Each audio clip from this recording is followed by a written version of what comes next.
कक्षा 10 हिंदी पद्यांश पर आधारित भक्त कवि सूरदास जी द्वारा विरचित सूर सागर में संकलित एक पाठ है जिसका नाम पद है।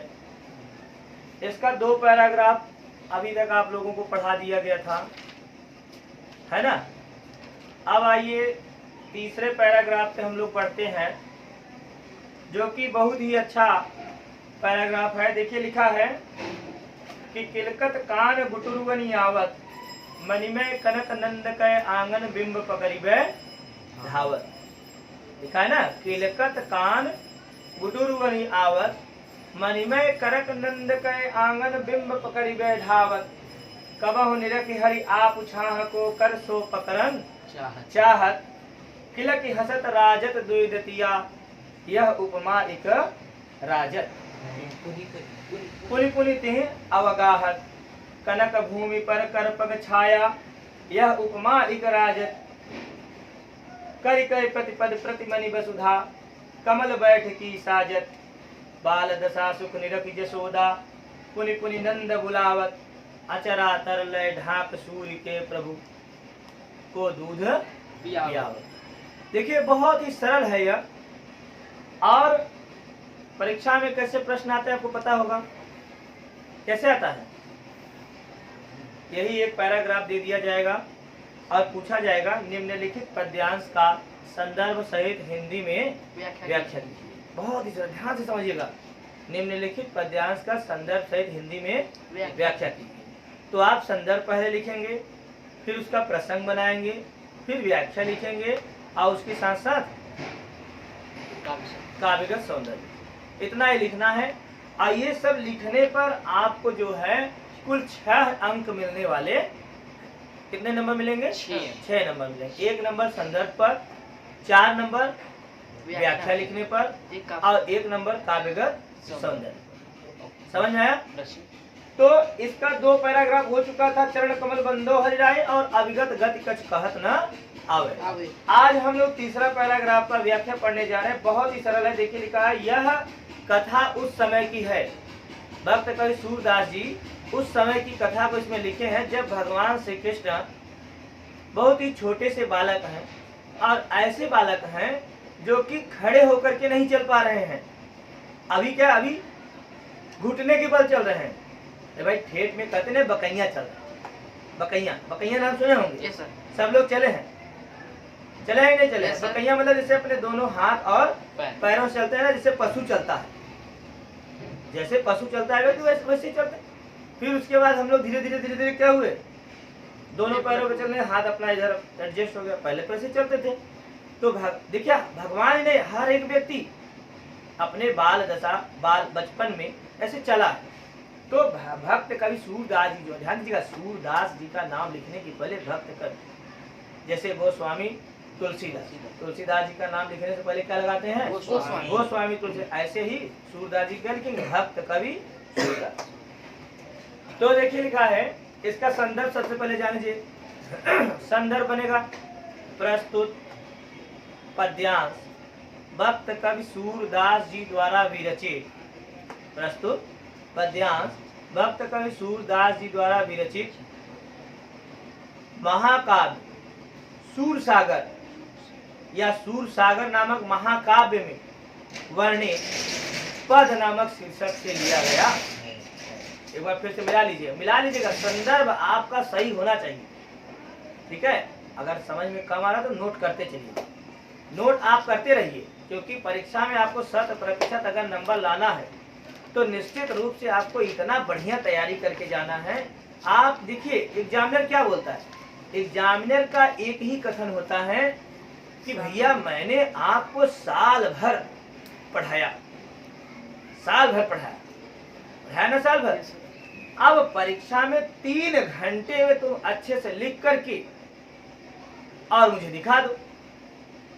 साल भर की पढ़ाई 3 घंटे में आप लुटाने जा रहे हैं, तो आपकी तैयारी कितनी है ये देखा जाएगा। भाई तैयारी करने के लिए व्यक्ति आया ना, तो तैयारी आपको एकदम मिनिमम, बहुत ही अच्छे, जितना आपसे हो सके मैक्सिमम पॉइंट तक जाइए।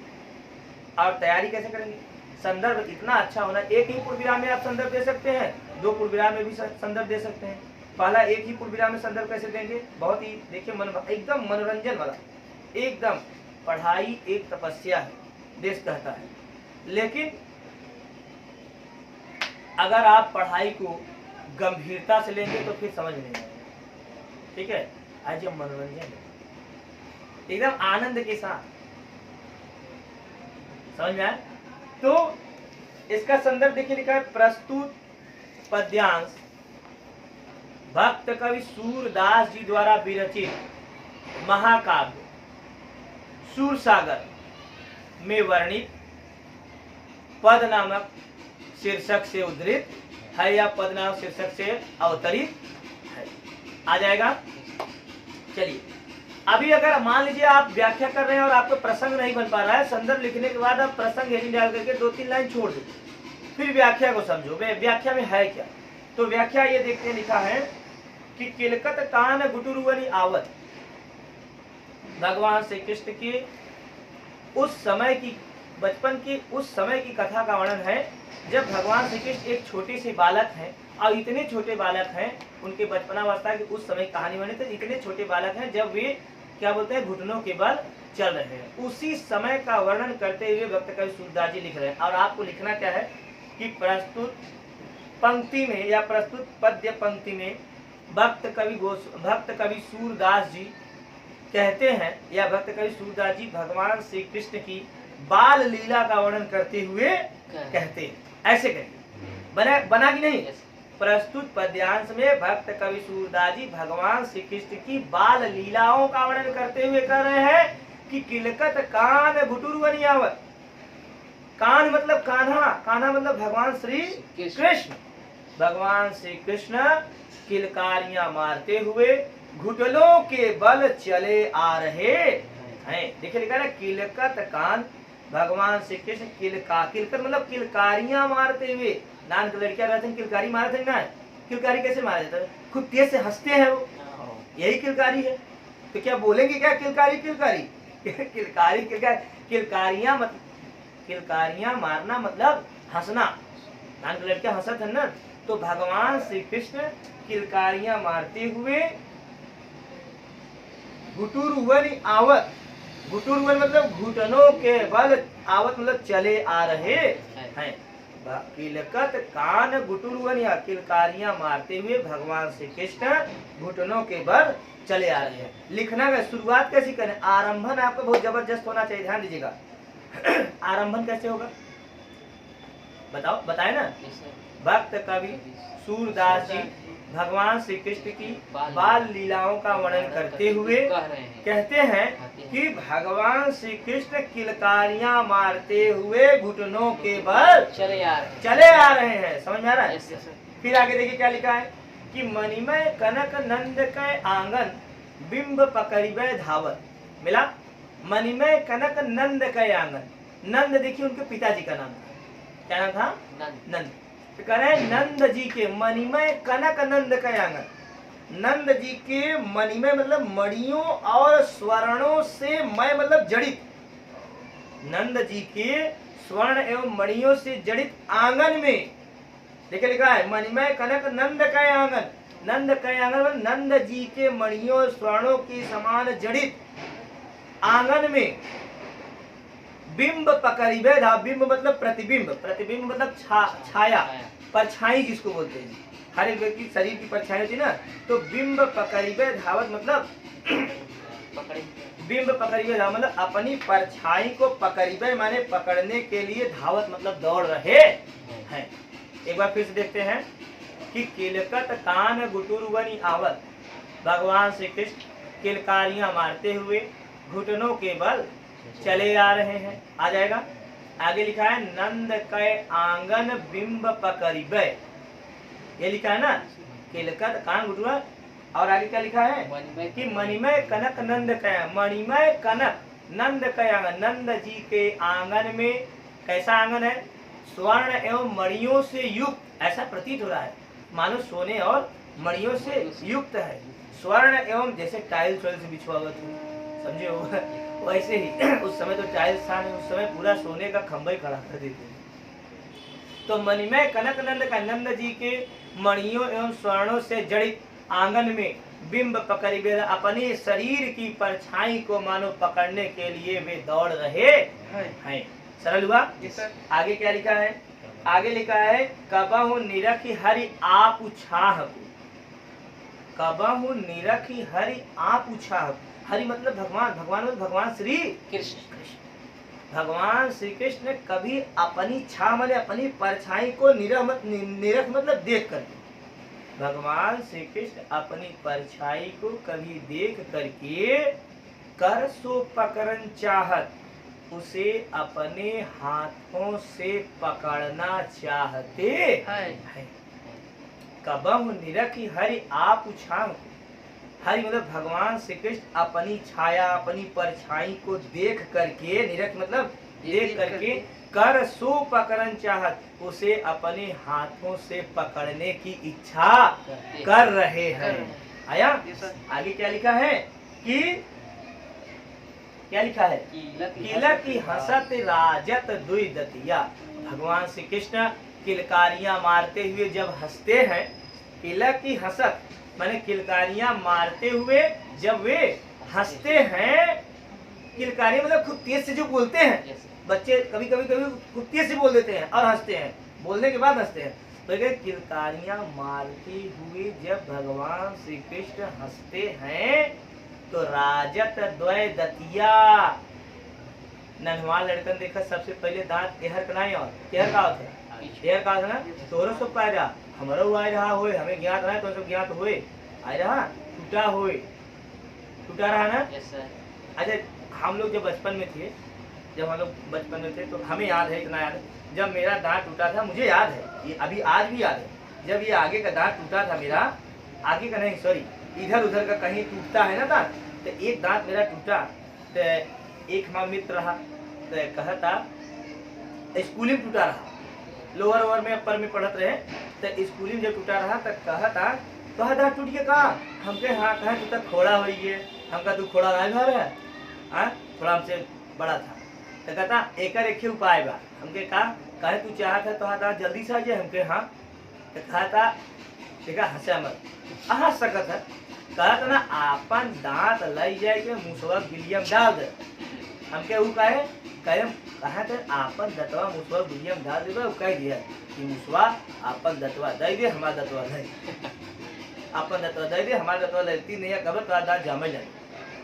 अब हम ऐसे किया बिलीम ना कि हमका मुसवा आपन दतवा दे दे, हमारा दतवा ले ले, आपन दतवा दे दे, हमारा दतवा ले ले, आपन दतवा दे दे, हमारा दतवा ले ले, वो करे 10-15 दिन 20 दिन 1 महीना बाद अपने आप खुद ही उजा हमें लगा दांत, हमें लगा का मुसवा सुन ले तुम्हारा, अब आपन दतवा दे दिए, मुँह से दांत कहो देखा ना तो ऐसे रहता है, ठीक, तो इसे दतवा हमारा सबका निकला था, तो हम लोग सोचे कि लगा का मुसवा अपन दतवा दे दिए। तो हालांकि यहाँ पे वो प्रसंग है, देखिए लिखा है कि किला की हसत राजत द्वय दतिया, भगवान श्री कृष्ण किलकारियां मारते हुए जब हंसते हैं तो राजत द्वय दतिया, उनके आगे के जो दोनों दांत हैं बड़े ही सुशोभित होते, बड़े ही अच्छे लगते हैं, अब पुनि पुनि तिहि अवगाहत, और ऐसा क्रम वो बार बार करते हैं। कैसा क्रम? किलक हसत राजत किलकारियां मारते हुए जब हंसते हैं तो उनके आगे के दोनों दांत बहुत ही अच्छे लगते हैं, सुशोभित लगते हैं, मनोरम लगते हैं, सुंदरता युक्त लगते हैं, पुनि पुनि तिहि अवगाहत, ऐसा क्रम वो बार बार करते हैं। सरल हुआ, आया ना। आगे देखिए लिखा है कि कनक भूमि पर कर पग छाया। अब देखिए कनक रूपी भूमि पर, कनक रूपी भूमि पर, कनक रूपी भूमि पर, स्वर्ण रूपी भूमि पर कर पग छाया, भगवान श्री कृष्ण के कर मतलब हाथ और पग मतलब हाथ और पैर की छाया, कनक रूपी भूमि पर हाथ और पैर की छाया ऐसी प्रतीत हो रही है, यह उपमा इक राजति, ऐसी उपमा प्रदर्शित हो रही है।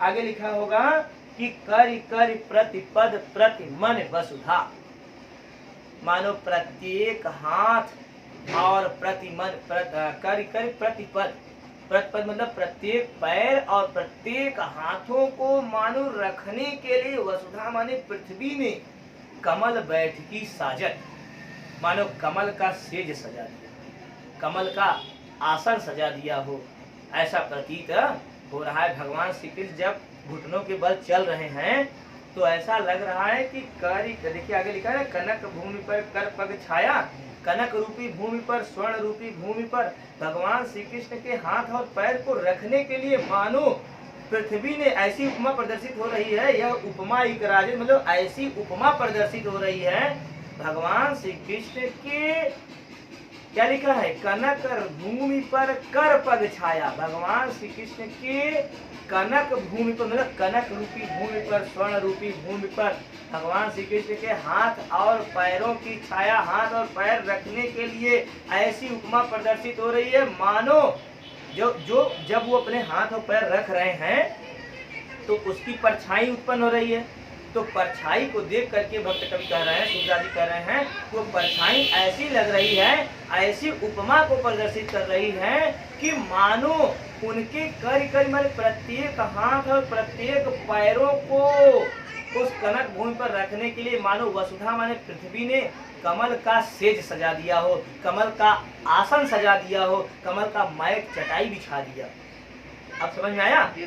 अगला देखिए क्या लिखा है, उसी में लिखा है ना कि क्या लिखा है, बाल दशा सुख निरख जसोदा।